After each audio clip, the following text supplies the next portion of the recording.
breakfast. Pero ang french fries at chicken ay hindi pang breakfast yan. Yun. Leftover. Yun ang langganisa. O, diba? Ang malakas ang rice. So, kain-kain lahat ng mga pan ko ngayon, guys. Ang aking premiere for this week, puro kain naman to. So, tara ma. Samahan niyo akong breakfast. Ayan, pang malakas ang coffee.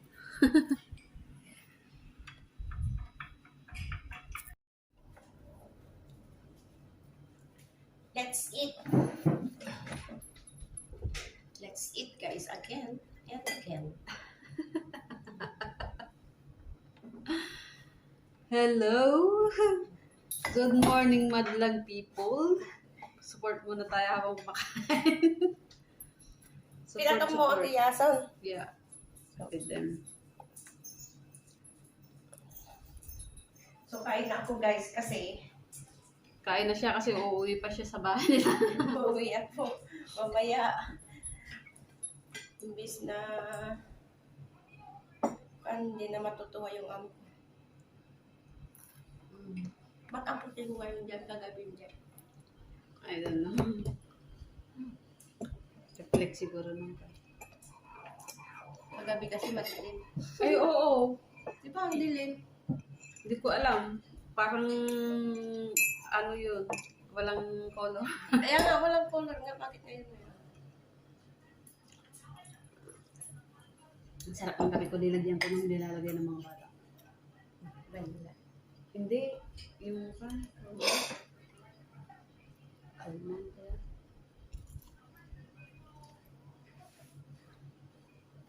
Good tea lang naman yung sa akin doon. Let's eat.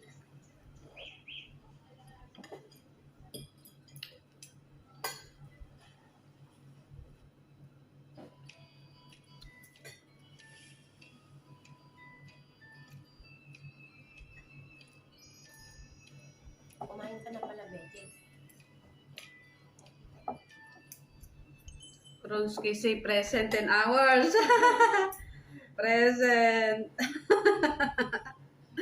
Buti na lang pumunta ako doon ulit. Present na ka. Thanks, house.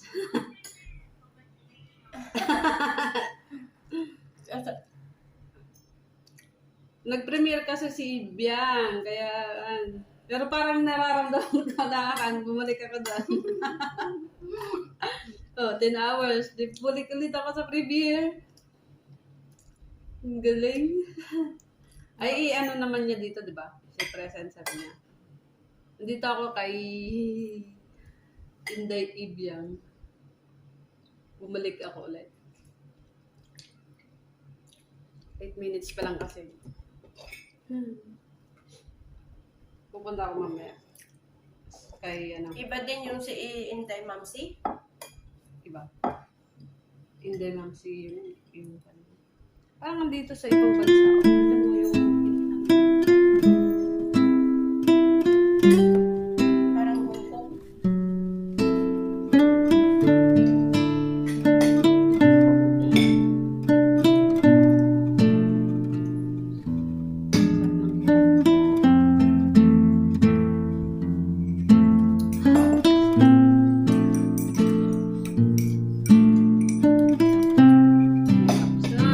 Kaya ako mag-breakfast ng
Hmm.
Ayan, busog na mi. Mm. Ang lawak ng bahay nila.